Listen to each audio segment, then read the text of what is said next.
Fala aí, Marvetes Rodrigues trazendo pra vocês mais um review de Demolidor Renascido, dessa vez do 8º episódio da primeira temporada, Ilha da Alegria. O episódio já começa com a ilha lá na prisão em Riker. Por quê? Porque o Benjamin Poindexter, ele é retirado da solitária pelos guardas. Ele até protesta, né? Fica confuso porque ele estava na solitária, né? Porém, ele está sendo transferido para a população geral, junto com outros detentos, e ali ele viraria um alvo fácil, né? O clima é meio tenso porque o público não sabe o que esperar. Eis então que Wilson Fisk leva sua esposa Vanessa até o pier de Red Hook, né? E atualiza sobre o sucesso no plano dele lá, no projeto de renovação, que conseguiu financiamento. E em seguida, ele a conduz até um compartimento secreto, que é justamente o galpão lá onde ele tá mantendo o Adam prisioneiro. E aí, né, ele confessa pra Vanessa lá que ele tava com ódio do Adam, né? Ele explica toda a situação e dá uma escolha pra Vanessa. Tem uma arma ali, né, e ela pode escolher o que fazer. Se ela vai libertar o Adam ou se vai atirar, né? A Vanessa mata o Adam e após isso, né, o casal fez que se reconcilia, o Wilson e a Vanessa. Em paralelo a isso, a Heather ainda está lidando com o trauma do ataque do Mills, né? E ela acaba discutindo com o Matt sobre a natureza da violência entre o Demolidor e o próprio Mills, né? O Matt até tá dizendo, não, eles são bem diferentes, mas ela não sabe diferenciar e tá até caindo nessa narrativa anti-vigilante do Fisk. Eis que o Buck, né, o Buck Cashman aparece na casa do Matt e entrega para ela um convite do baile preto e branco que será, né, organizado pelo Wilson Fisk. E aí o Matt fica meio confuso, porque esse convite é para Heather, então ele questiona que relação ela tem com o Wilson e a Vanessa, né? Mas ela evita responder por causa daquele sigilo entre médico e paciente, né? Porém, ela convida o Matt para o baile, caso ele esteja tão preocupado assim, né? Porque ele disse que ela não pode confiar, que o Wilson está tentando desvirtuar ela, que ela está em perigo.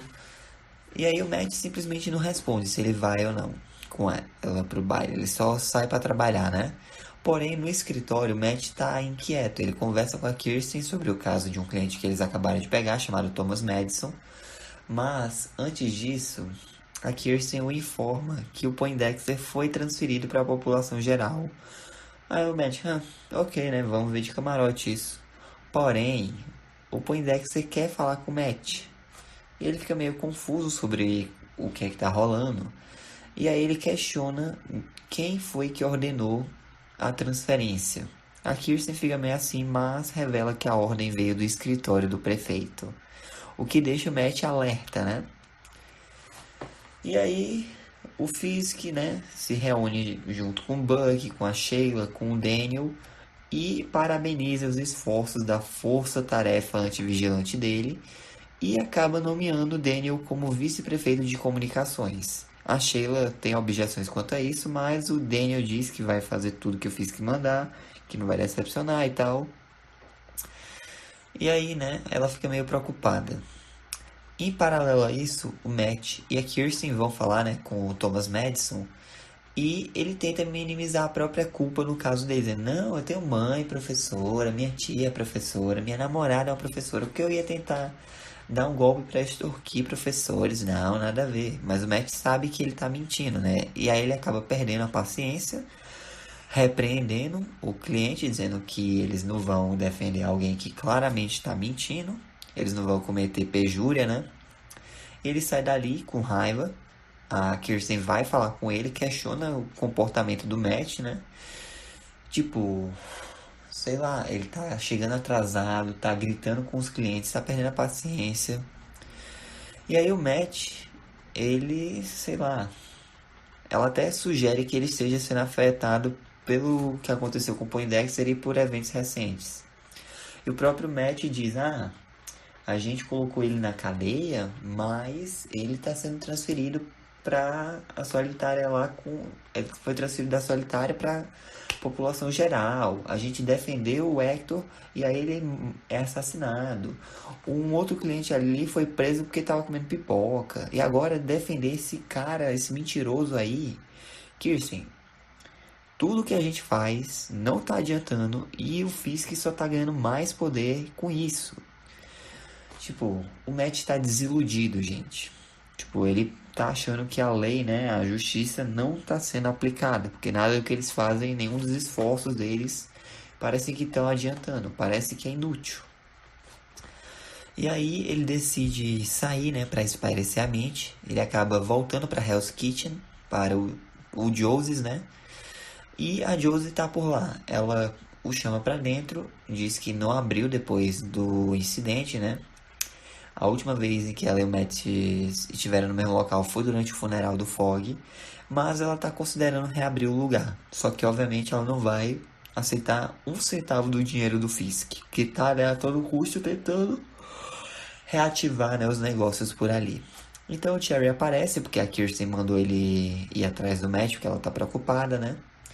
E aí, o Matt e o Cherry ficam discutindo sobre a campanha anti-vigilante do Fisk e sobre a morte do Fogg.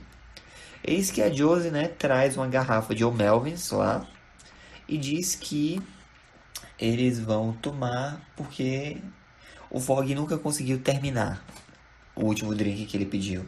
E aí o Matt fica confuso, né? E aí a Josie, eu lembro de cada coisa que eu servi. E o Fogg tava bebendo essa bebida aqui na noite do acidente.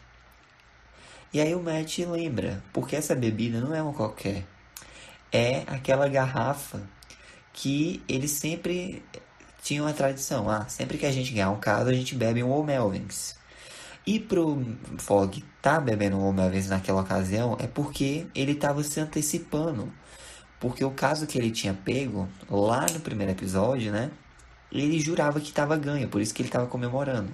Então alguém sabia que o Fogg tinha descoberto alguma coisa e o silenciou. Mandou o Poindexter para matar ele. E aí o Matt vai até Riker, né, para confrontar o Poindexter, sugerindo, né, que provavelmente foi o Fisk que quis ver o Fogg morto e que contratou o Poindexter para isso. O Poindexter fica desconversando, dizendo, ó, sabe, em outra ocasião, você me vê como um animal, né, que nem esses caras aí de fora. Mas em outra ocasião, sei lá, eu queria que você tivesse ao meu lado, né? Porque a maior ironia é que as pessoas defendem seus piores inimigos. O Matt fica furioso porque o Poindexter faz uma proposta, né? Dizendo que vai dar as respostas que o Matt quer se ele o representar. E o Matt fica frustrado, ataca o Poindexter, né? Bate a cabeça dele contra a mesa várias vezes. Chama o guarda e diz que o próprio Poindexter fez isso sozinho.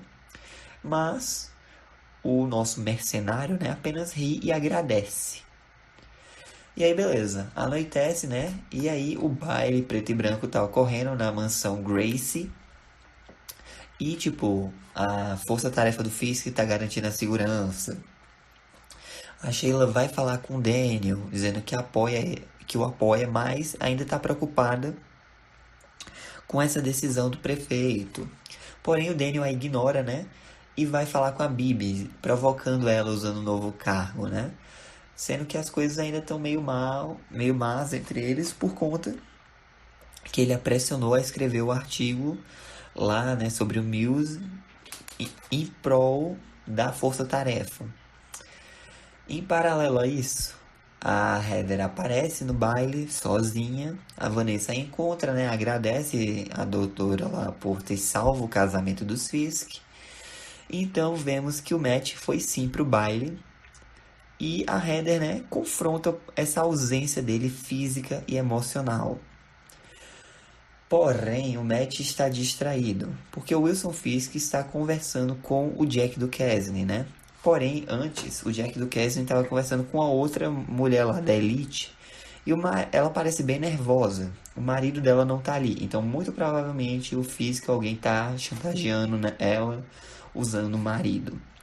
Porém, aí que tá. O Fisk chamou o Jack Duquesne para o escritório e o chantageou, né, com o passado dele como espadachim, ameaçando, né, que a força-tarefa fosse lá e tal. O Matt escuta isso tudo. A Heather fica meio assim, triste, né, porque o Matt não tá prestando atenção nela. O policial Powell, ele agride um jornalista disfarçado, né, que tava tirando lá uma foto do Fisk com o Jack Duquesne. Porém, o comissário Gallo vê isso, né, e decide questionar o Powell. Mas o Powell diz, ó, eu não respondo a você, meu amigo. Sai daqui, vai curtir, beber alguma coisa. Então, é quando a Bibi se encontra com o comissário, né, e eles questionam um ao outro sobre a Força-Tarefa Antivigilantes e a matéria dela sobre o Mills, né?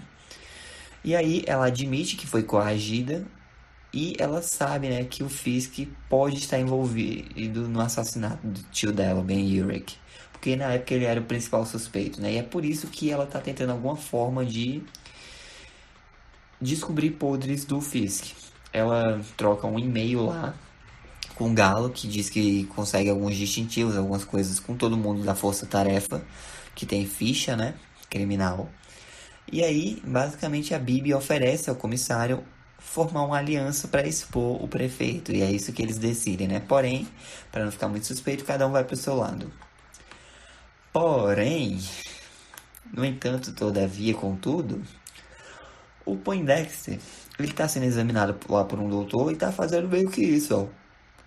Por quê? Porque quando o Matt bateu com a cabeça do Poindexter na mesa, acabou machucando, obviamente, né? Bastante. E o Poindexter aproveitou isso para soltar um dos dentes, atacar o guarda, se soltar, e aí ele mata o guarda, o médico, com o dente quebrado dele.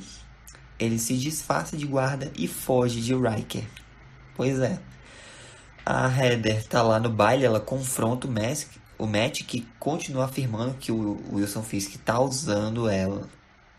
E aí que tá na hora, né, de confrontar mesmo o prefeito para ver o que é que ele tem a dizer sobre isso. Porém, nessa hora começa uma música, o prefeito e a primeira dama de Nova York começam a dançar, né?